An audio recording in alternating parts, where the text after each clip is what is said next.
Today's episode of Inside Gaming Daily is brought to you by MeUndies. You can get 15% off your first pair at MeUndies.com/InsideGaming. Hey everyone, welcome back to Inside Gaming for Tuesday. It's Subscription Tuesday. Every Tuesday we report on subscription services, and here we are again, it's Tuesday Subscription Services.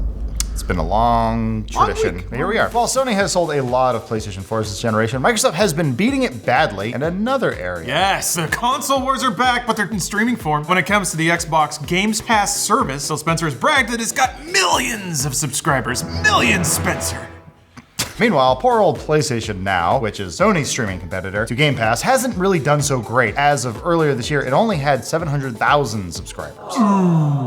Yeah, but after years and years, Sony is starting to pay attention to PlayStation Now in a big way. At least they want to add your name to the subscription list. Another $10 a month is something we forgot we had and can't remember how to log into. Sony officially kicked off the subscription wars today. We're counting today as the first day. Mark it on your calendar. You'll tell your grandkids someday. Announced that they're cutting the price of PlayStation Now in half and adding some big games to its lineup. Oh boy, but how are they gonna let us know all about this, Patrick?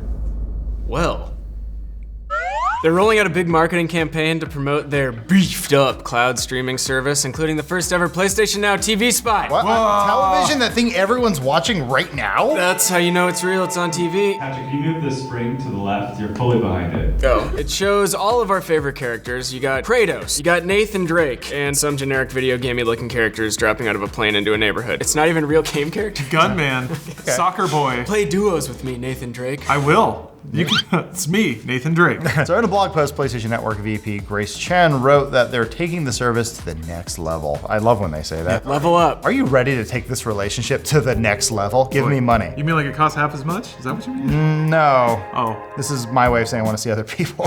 PlayStation Now is now $9.99 a month. Yay! Compared to $20 a month previously. Oh my God. Yeah, it was $20 to stream games, and they're not really in your library. They come and go from the service all the time. If you want to do quarterly, that's $24.99 a month, and it's $60 for the whole year. Those are actually pretty big price drops, so pretty aggressive. They're saying that Sony is jumping into the subscription game with both feet. Like, PUBG. Chen also boasted that PlayStation Now has more than 800 games on the service, which he called the biggest library of any game subscription service. I don't know if we can fact check that. No, that sounds right. What's Okay. Gamefly got? Yeah, Gamefly, that's the real one. So they added some big names to that list, including God of War, Grand Theft Auto 5, Infamous Second Son, and Uncharted 4. They're not on there forever though, just the next 3 months. So I guess they're windowing it to try to get that FOMO going. Chen said they'll add a new group of marquee games each month that will be available for a limited time. A marquee is it's a movie theater.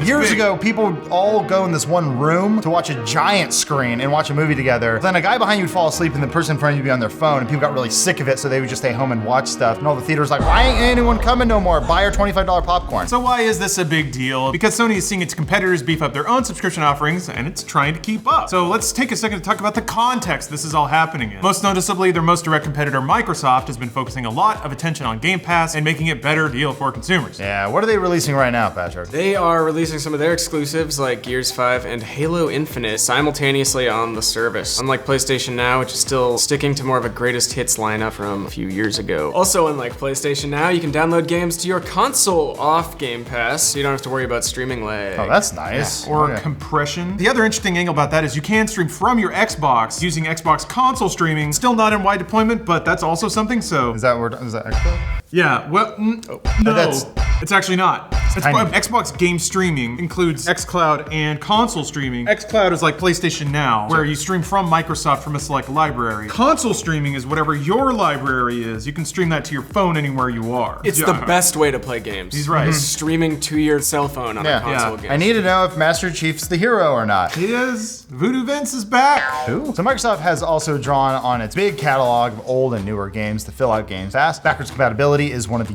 best features of the Xbox One right now, and they've tried to make that a selling point as well, hitting those nostalgic types, people who like the old games like Grab by the Ghoulies and Voodoo whatever, and Blinks, the Time Sweeper. Yes. I'm still trying to beat Ninja Gaiden.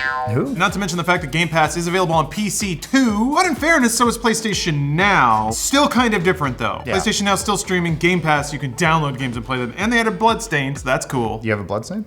Yeah. Hey-o. Yeah, it's that time of month. Unlike Sony, Microsoft has also bundled Game Pass and Xbox Live Gold together into a service called Game Pass Ultimate for $15 a month. They've also run sales in the past where it just costs $1 for the first month to upgrade to Game Pass Ultimate. They want to get you in. This is like my drug dealer does this all the time. So it's not hard to imagine Sony copying Game Pass down the road, enabling local play. Maybe they'll be adding newer games to PlayStation Now as well. That's a trigger they still have yet to pull. If every Sony first-party game came out on PlayStation Now, day and date like Xbox does, holy crap, that would be a big deal. I don't think they need to do that yet, though, because their exclusives are strong enough to stand out on their own. Meanwhile, not to be outdone, Nintendo has recently added a Super Nintendo game to its Switch Online service.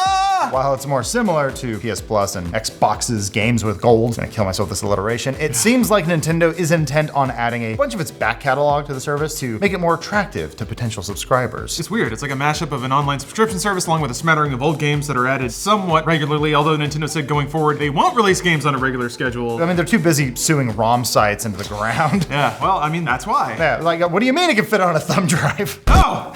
We release one a month! Yeah, Nintendo's obviously going the cheaper route here, mostly because they can't really compete in terms of feature sets. Switch Online is just $20 a year, and they also did a partnership with Twitch Prime to get 12 months of it for free. The bigger question is with all these subscription services, why are all the game companies doing this? Well, they love selling us $60 games, but it is way more profitable in the long run to get us on a monthly subscription plan. It is all part of their dystopian games as service model that we are moving closer and closer to. Have to be dystopian, but yeah. It's a boring dystopia. We don't own anything. We just pay Sony and Microsoft to rent their services for a few hours a day. You log into PlayStation, some server blade spools up an instance with your name on it, and then you get to stream games, further reinforcing that reality is an illusion and video games are a waste of time. We're all gonna die someday. Anyway, for Sony, PlayStation Now has seemed like an afterthought pretty much ever since it launched in 2014, but it was there, but it was never really at the forefront of Sony's plans or marketing. Like, you can see it even right now. If you go to the PlayStation Plus page, there's zero mention of PlayStation Now, whereas you go to Microsoft's Gold page, it's Game Pass, it's Ultimate. Yeah, they try to bundle it all for you, which makes sense. It does make sense considering that the traditional model has been working very well for Sony. PlayStation 4 is the clear-cut winner this generation, and it's done so with a very old-school approach, you know, by putting out a lot of money into exclusive games and using those games to then sell consoles that you play them on. What a weird concept. A big game that has content in it and a story that has an ending, and you play it with a controller. It's mostly games about fathers. 2019, year of the dads. All us gamers are growing up more dads now. We don't play dad games. Yeah, Last of Us 2, you're a surrogate father, I guess. It's Yeah, like, it's essentially the same thing. you're like my daughter, but you're all grown up now and you have a cool tattoo. You get to play as him as a father. Yeah.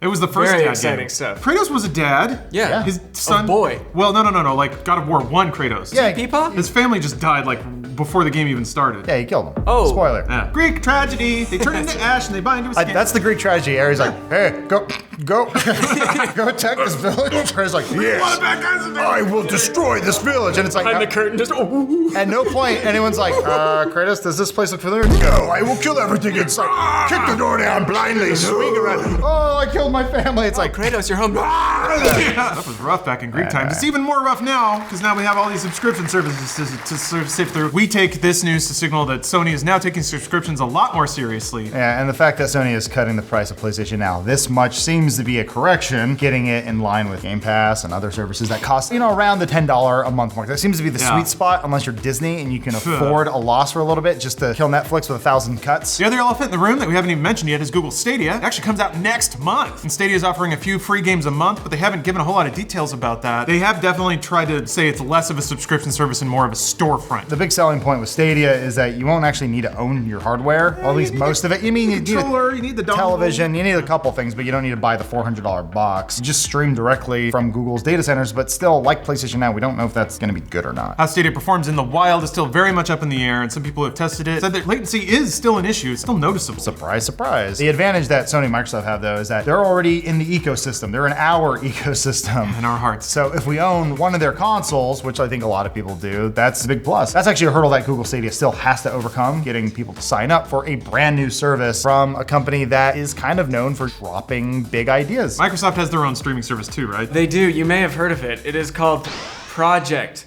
X.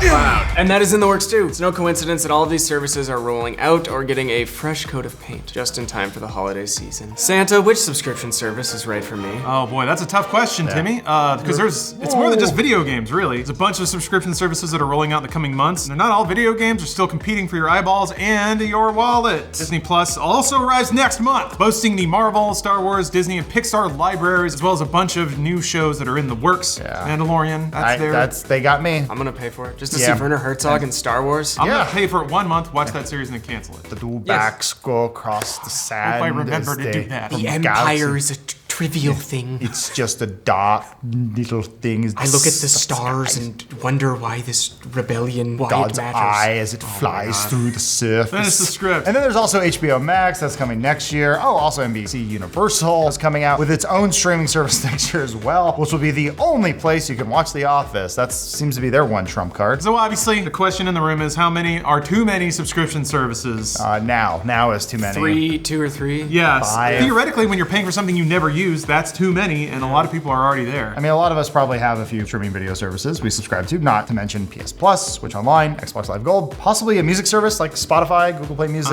Your roommate's dad's HBO login. And just my roommate's dad. We have a weird arrangement. There's ones that are just considered default now, like Amazon Prime. For all the complaining people do about their services, I defy any of you to actually cancel your Prime subscription and try to stay alive in this world. I also got Apple Arcade now, huzzah. Yeah, Apple got in on it. Awesome. Because of all this, some people in the industry think that the audience might be getting a bit oversaturated when it comes to subscriptions. That's not a shocker. Yeah, our old friend from Take-Two, CEO Strauss Zelnick, said in an interview that, quote, most Americans want 2, 3, or 4 subscriptions. They certainly don't want 40 of them, and they aren't going to pay for them. But as we see with Sony, is trying to throw its hat into the ring and get a little piece of that sweet subscription pie. So who knows, Strauss? Maybe we do want 40. Companies like that can't afford to not try. You have to try and stake your claim, and PlayStation is probably the best place to do it. However, some of these other networks, especially video networks, very low likelihood they're going to be able to carve out a future, especially when every network is burning money. On that note, we should disclose we are part of Warner Media. That's right. Rooster Teeth is, and HBO Max is somehow related to that. And also might- our own streaming service. You might be watching this on HBO Max 20 years in the future, or 10 years. I don't know how long stuff's gonna be around. If you sign up for HBO Max, we don't get any. 1,000 years. I want to make that very clear. And also, Of streaming. we want to be very clear here on this show. We're Crackle kids. We love Crackle. Yeah. Crackle is free. Yeah, that's actually, I did watch a movie. That's its one advantage. I'm Yeah. Napster Premium. Thank you. Is that still a thing? I don't know. Be sure to like check out our exclusive podcast on The Real Player.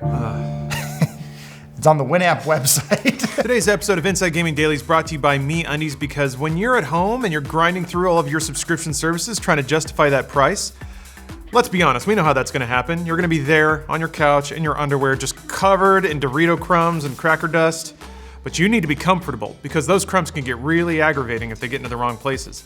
That's why MeUndies is here, to make sure that when you binge watch things and play through all the games you got to play through, you can do it in utter comfort. They're spooky soft. That's what MeUndies says, because it's, it's Halloween, so I guess you want your crotch to be haunted? That sounds fun. Like the best thing you've ever put on your body soft, like softer than a fluffy kitten dressed up like in a pumpkin costume.